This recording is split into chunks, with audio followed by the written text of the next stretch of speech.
They published sanitized versions of Anaïs Nin's diary, carefully editing out the pages that exposed the secret psychosexual techniques used by history's most influential artists, writers, and intellectuals to control entire cultural movements. They gave you the romance. They hid the warfare manual. They didn't ban this diary for being sexy, they banned it for being instructional. But when the full unexpurgated diaries were finally released after her death, they shattered everything we thought we knew about power, manipulation, and the hidden systems that control both individual relationships and mass culture. This wasn't just a woman documenting her love affairs. This was a spy embedded in the highest levels of intellectual society, recording exactly how emotional dependency, sexual manipulation, and psychological warfare were being weaponized against entire populations. The church tried to ban her books. Governments classified her writings as obscene. Publishers refused to print the complete versions for decades, not because they were pornographic, but because they were instructional. They revealed techniques of psychosexual control that the elite had perfected over centuries, techniques that turned forbidden desires into political compliance, sexual shame into mass manipulation, and intimate relationships into systems of cultural domination. But here's what they never told you. Nin's diary isn't ancient history, it's the blueprint for everything happening to you right now. Every dating app algorithm, every social media platform, every political movement that promises liberation while creating new forms of dependency. They're all using the exact same psychological warfare tactics that Nin documented in 1930s Paris. Think about it. Tinder's algorithm is just Nin's strategic unavailability, weaponized by Silicon Valley.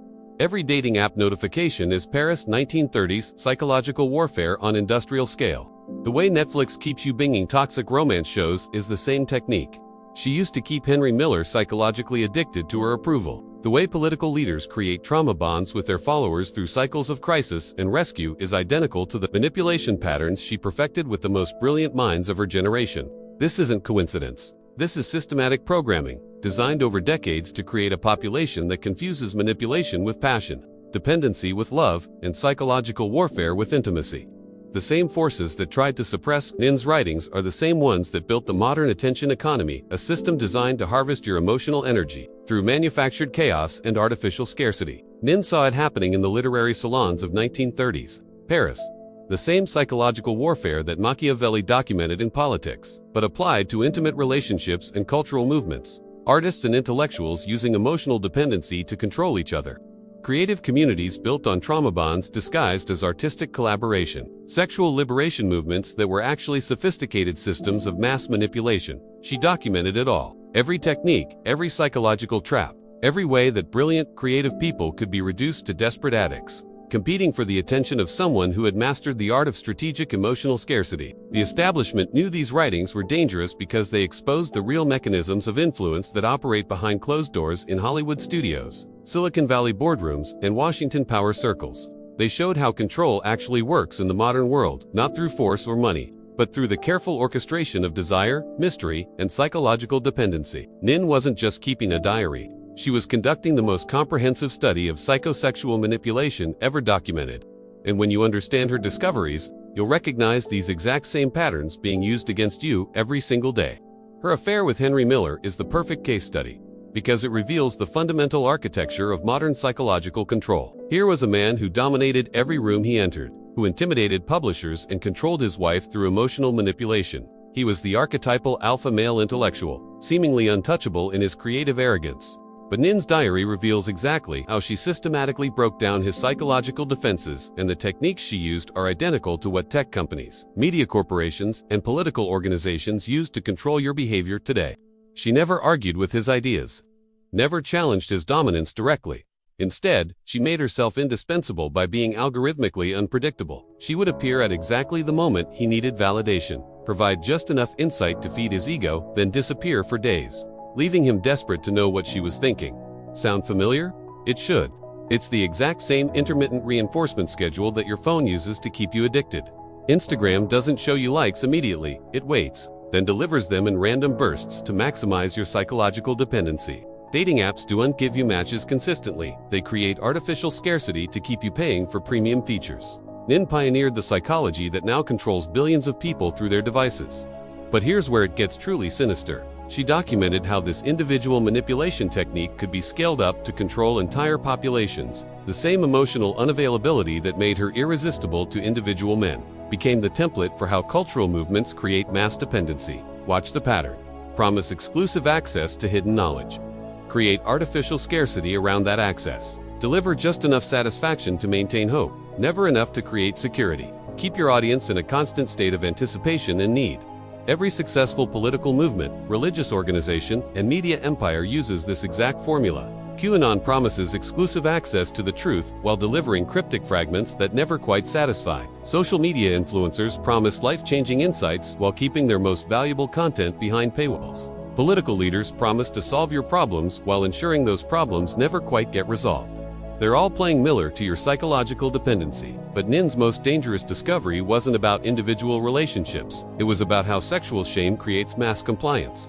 She understood that the more ashamed people are of their desires, the more power they give to anyone who claims to understand those desires without judgment. This is the forbidden truth that explains everything happening in modern culture. Sexual repression isn't about morality. It's about control. The more sexually frustrated and confused a population becomes, the more desperate they are for leaders who promise to give them permission to feel what they're not supposed to feel. While society taught women that their sexuality was something to hide, something that diminished their value, Nin was using hers as both research tool and weapon of mass influence. She discovered that the men who hired her to write erotica weren't just buying stories. They were buying the fantasy that someone understood their forbidden thoughts without judging them. She gave them permission to desire what they weren't supposed to want, and in return, they gave her access to their psychological vulnerabilities, their financial resources, and their political influence networks. This is exactly how modern media companies operate. They create content that gives you permission to indulge desires that mainstream culture says are wrong: violence, sexual fantasy, political rage, social superiority. Then they use your psychological dependency on that permission to control your behavior, your purchasing decisions, and your political choices. Netflix's most popular shows aren't popular because they're well-made. They're popular because they give audiences permission to enjoy toxic relationship dynamics they've been taught to hide. 65 Days After 50 Shades. These aren't love stories. They're psychological conditioning programs that normalize manipulation as romance. The same way Nin's erotica wasn't just entertainment. It was intelligence gathering about male psychological vulnerabilities that she then used to control the most powerful cultural figures of her time. But here's where Nin's insights become truly dangerous to the current power structure, and why they worked so hard to suppress her complete writings. She documented the direct connection between individual psychological control and mass cultural manipulation. The same techniques she used to manipulate individual relationships, she observed being used to control entire populations. The same intermittent reinforcement that creates addiction in personal relationships became the mechanism that creates political dependency and cultural compliance. Her diaries reveal how this works because she was living in both worlds simultaneously. By day, she was moving through intellectual circles, watching how cultural movements were actually controlled through sexual and emotional manipulation. By night, she was writing erotica for wealthy collectors, documenting exactly what fantasies and fears gave her the most power over the men who consumed her work. Every story she wrote was a case study. Every character was based on a real person whose psychological weaknesses she had identified and cataloged. She turned her clients' deepest, most shameful desires into intelligence reports about how their minds worked. Then she used that intelligence to manipulate the prominent artists and intellectuals in her personal life. This is exactly what data companies do today. Facebook doesn't just collect your information, it maps your psychological vulnerabilities. Google doesn't just track your searches, it builds profiles of your deepest fears and desires. TikTok doesn't just show you videos, it conducts psychological experiments to determine what content creates the strongest emotional dependency. They're all using Nin's playbook, scaled up through technology and applied to billions of people simultaneously. If you've ever wondered why you're attracted to people who treat you badly, why you lose interest when someone is actually available, why you find yourself defending relationships that everyone else can see are destroying you, then subscribe. Because what I'm about to reveal about how these individual manipulation tactics became the foundation of mass cultural control gets much darker, and they don't want you making these connections. Share this video now, before they classify it as inappropriate content, and bury it completely. The connection runs deeper than most people realize. Nin documented how the intellectual and artistic communities she moved through were actually sophisticated systems of emotional control, designed to harvest creative energy and channel it toward specific political and cultural outcomes. She saw how revolutionary movements could be hijacked by people who understood crowd psychology and sexual frustration better than the people they were supposedly liberating. How sexual liberation could become another form of control when directed by people who had mastered the psychology of desire. This pattern is everywhere in modern culture. Look at how Elon Musk uses Twitter's sudden proclamations followed by strategic silence, creating addiction to his approval among Tesla stockholders and tech workers. Politicians like Trump master this technique, delivering intermittent validation to supporters while keeping them in constant psychological suspense about his next move. Hollywood uses method acting techniques, originally designed to help actors access authentic emotions to create psychological dependency and control. Actors are encouraged to blur the lines between their personal identity and their roles, creating emotional chaos that makes them easier to manipulate by directors, agents, and studio executives. The same technique gets repackaged as tantric dating workshops in Silicon Valley, where tech executives learn to use emotional vulnerability as a control mechanism in their personal relationships. The same psychological principles that Nin used to maintain simultaneous relationships with multiple powerful men are now taught as polyamory, to justify relationship structures that primarily benefit whoever has the most psychological sophistication. Political movements use identical tactics. They promise emotional authenticity and personal liberation, while creating new forms of dependency and control. They encourage followers to reject traditional relationships and family structures, then replace them with trauma-bonded communities that require constant emotional labor and ideological compliance. The result is populations that are simultaneously sexually liberated and psychologically enslaved. People who think they're free because they can express their desires, but who have actually become more controllable because their desires are being strategically manipulated by systems they don't understand. Nin documented this process in excruciating detail because she was simultaneously victim and perpetrator. Studying the system while participating in it, she understood that the same psychological mechanisms that kept her trapped in destructive relationships were the same mechanisms she could use to control others. Her relationship with her father is the key to understanding how this works. The incestuous dynamic she documented wasn't just personal trauma, it was her introduction to how power operates through the violation of psychological boundaries. She learned that intimacy could be weaponized, that trust could be exploited, and that the people who claim to love you are often the ones who understand exactly how to destroy you. This knowledge made her simultaneously powerful and powerless. She could manipulate others because she understood manipulation from the inside, but she could never escape being manipulated herself, because she was addicted to the same psychological patterns that gave her power over others. This is the trap that modern culture has created for entire populations. Social media platforms make you feel powerful because you can influence others through your posts and comments, but you're simultaneously being influenced by algorithms designed to harvest your attention and emotional energy.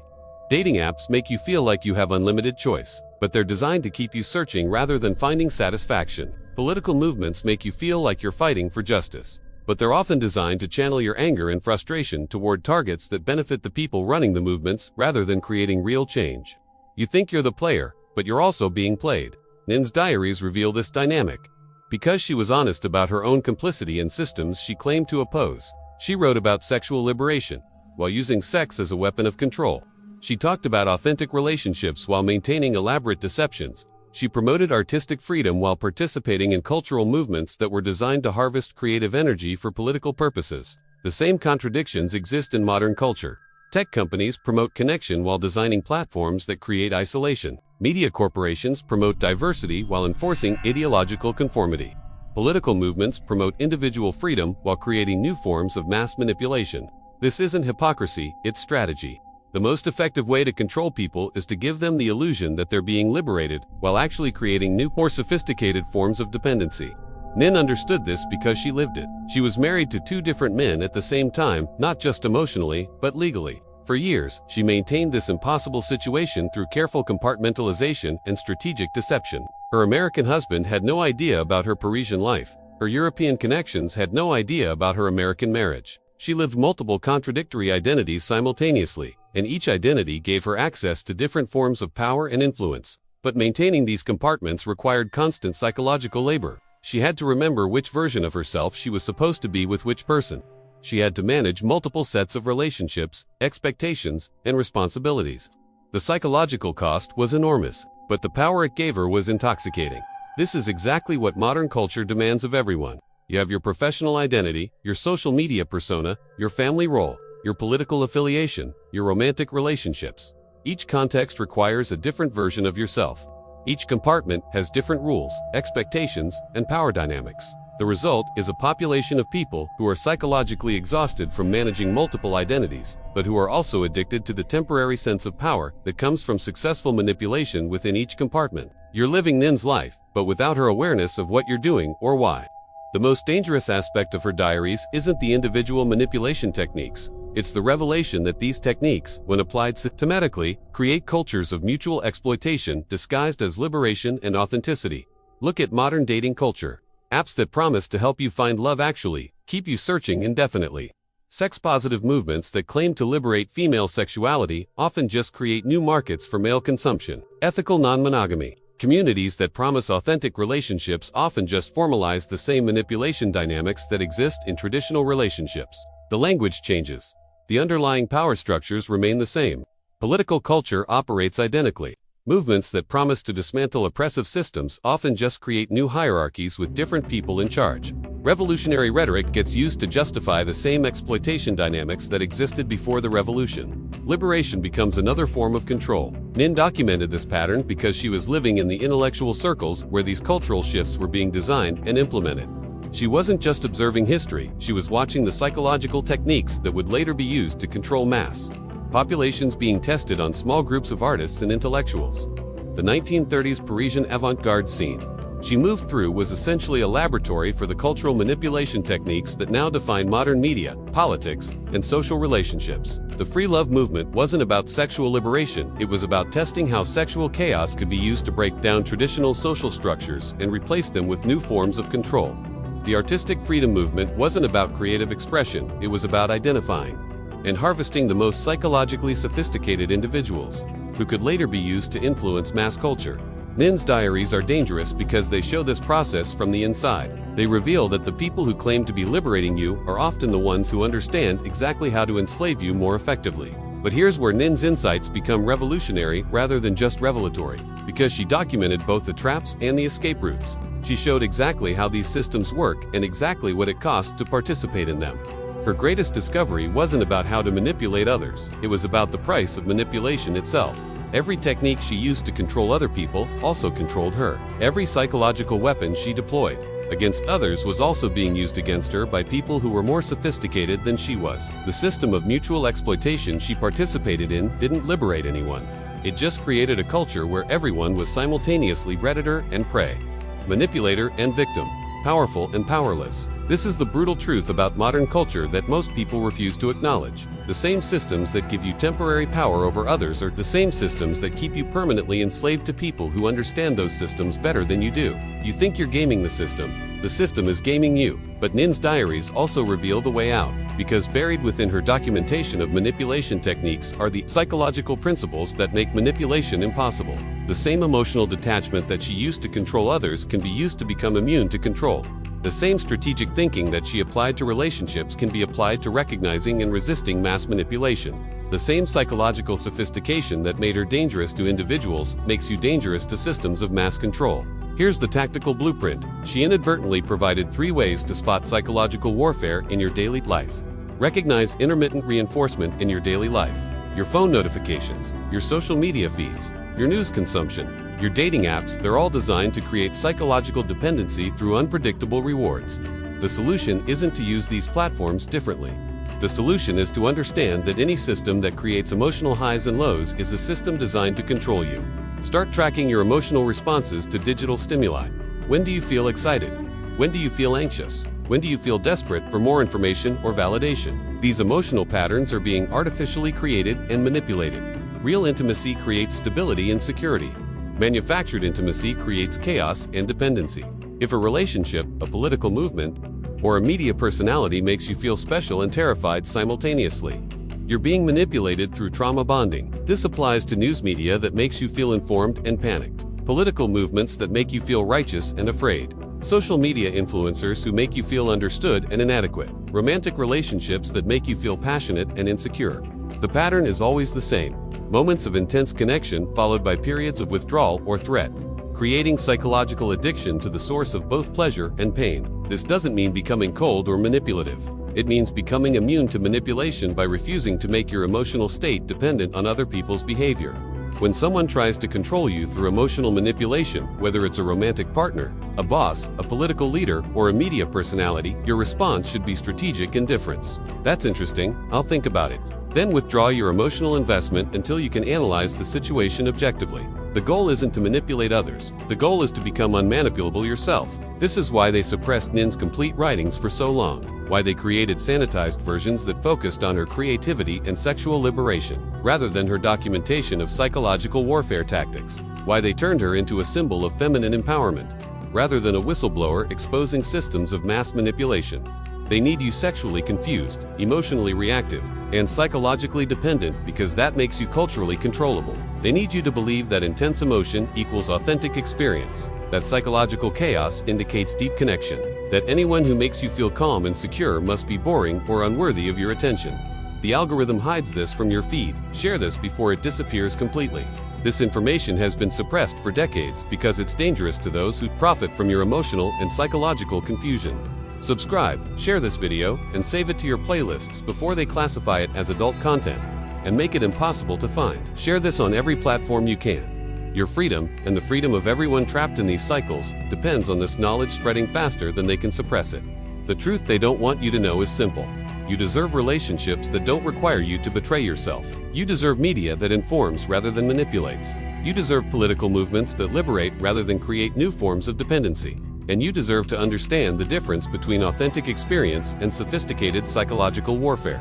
But more than that, you have the power to break the cycles that create manipulation at every level of society. Every healthy boundary you maintain, every moment you choose clarity over chaos, every time you refuse to participate in systems of mutual exploitation, you're contributing to the collapse of cultural manipulation systems that depend on your unconscious participation. Because people who understand psychological manipulation cannot be controlled through psychological manipulation. People who recognize trauma bonding cannot be trapped in trauma bonds. People who understand the connection between individual relationship patterns and mass cultural control cannot be manipulated by systems that depend on keeping those connections hidden. The personal is political. Your relationship patterns are part of larger systems of control. Your psychological healing is a revolutionary act that threatens every institution that profits from human confusion and dependency. Your refusal to accept manipulation as love is also a refusal to accept manipulation as entertainment, as politics, as spirituality, or as social progress. Anaïs Nin's greatest insight wasn't about sexual liberation or artistic freedom. It was about psychological sovereignty, about maintaining your autonomy in a world designed to strip it away through the promise of connection, meaning, and belonging. She documented both the traps and the way out. She showed you exactly how the system works and exactly what it costs to participate in it. She revealed that the price of playing these games is always higher than the temporary power you gain from winning them. The revolution doesn't start with changing the world. It starts with becoming immune to the psychological techniques that keep you enslaved to systems of control, disguised as liberation. Every person who learns to recognize and resist emotional manipulation becomes a threat to every institution that depends on emotional manipulation for power. Every individual who chooses authentic connection over manufactured drama contributes to the creation of a culture where psychological warfare becomes impossible. The personal is cultural. Your boundaries are political statements. Your healing threatens their profits. Your psychological sovereignty is their greatest fear. That knowledge is your birthright. Don't let them take it from you. And don't let them convince you that your individual psychological freedom is separate from the liberation of human culture itself. The revolution starts in your relationships. The freedom begins with your refusal to call manipulation love. The new world is built one conscious choice at a time. That's the truth they've been hiding for 50 years. Now you know it too.